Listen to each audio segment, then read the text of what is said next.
আমরা বেকারসরাই আমাদের প্ল্যাটফর্মটাকে নষ্ট করে ফেলছি। কথাটা একটু শুনতে খারাপ লাগলেও কিন্তু কথাটা সত্যি।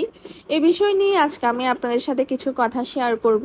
আমি যখন বেকিং সেক্টরে আসি তখন কিন্তু এত বেকারস ছিল না, কিন্তু বর্তমানে অনেকেই আছে কেক মেক করে, কেক সেল করে। এই জিনিসটা খুবই ভালো, একটা নারী হিসেবে একটা উদ্যোক্তা নেওয়া ভালো, এটাকে আমি এপ্রিসিয়েট করি। কিন্তু যারা নতুন তারাই কিন্তু এই বেকিং সেক্টরটাকে নষ্ট করছেন।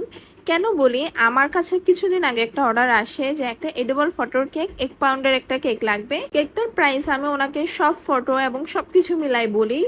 দেন উনি আমাকে বললো যে আমি তো এর আগে একটা পেজ থেকে কেক নিয়েছি, এই কেকটার দাম 600 টাকা রেখেছে। আমি তো শুনে মোটামুটি অবাক যে 600 টাকা একটা এডিবল ফটোর কেক কেমনে দিতে পারে, তাও কিনা আবার 1 পাউন্ডের। আর একটা 1 পাউন্ডের কেক আমি মানলাম আপনি যদি 600 টাকাও ধরেন সমস্যা নেই, কিন্তু একটা এডিবল ফটোর প্রাইসটা আছে 400-500 টাকা।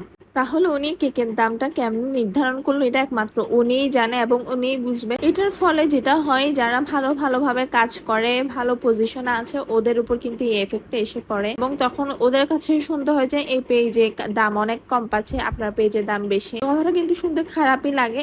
আরো যে সমস্যাটা, এখন অনেকেই আছে কেক বানানো শেখায়, এটা ভালো। তো আপনারা যখন শেখাবেন আপনাদের স্টুডেন্টদেরকে, তো এই একটা কথা অবশ্যই বলবেন যে আপনি শিখেন, আগে ভালো মতো কাজ করেন, তারপরে আপনি সেল করবেন। আগে আপনি নিজে খান, আপনার আশেপাশের মানুষকে খাওয়ান, আপনার আত্মীয় স্বজনকে খাওয়ান, ওরা কতটুকু ভালো রিভিউ দিচ্ছে সেটার উপরেই আপনি পরবর্তী ডিসিশনটা নিতে পারবেন। কারণ হুট করেই হাতের কাজ ভালো না করে কিন্তু এই সেলটা করা যায় না। সেক্ষেত্রে হয় কি, একজন যখন অর্ডার করবে, সে যখন কেকটা ভালো পাবে না, তখন সে পুরো বেকিং সেক্টরটার উপরেই মানে একটা বদনামি আনবে যে অনলাইন বিজনেস যারা করে তারা সবাই ফ্লট। এই কথাটা কিন্তু শুনতে খুবই খারাপ লাগে, কিন্তু এটাই করছে এই যুগের কিছু বেকারস। বিজনেস প্ল্যাটফর্মে আসার আগে অন্তত নিজেকে 70% প্রস্তুতি নিয়ে আসতে হবে যে কাস্টমার হ্যান্ডেল কেমনে করতে হয়, প্রাইস সিলেকশন কেমনে করতে হয়। আপনি যদি এগুলো না জানেন তাহলে আপনি এই প্ল্যাটফর্মে কিন্তু টিকে থাকতে পারবেন না সেটা তো আসতেছে পরের কথা, কিন্তু আপনি অন্যদেরও কিন্তু বদনাম দিয়ে যাচ্ছেন। আমি জানি না আমার এই কথাগুলোর সাথে কতটা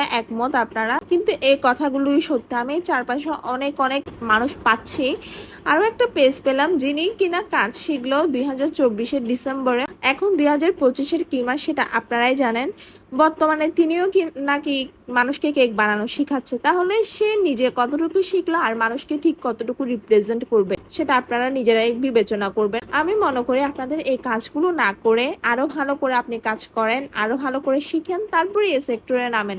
সেক্ষেত্রে আপনাদের জন্য যেমন ভালো, আপনারাও ভালো, আমাদের যারা বেকারস আছে, আমরা যারা কাজ করি, আমাদের জন্য ভালো। যাই হোক, আপনারা কিন্তু জানাবেন আজকে আমার কেকের ডিজাইন দুটো কেমন হয়েছে। Thank you.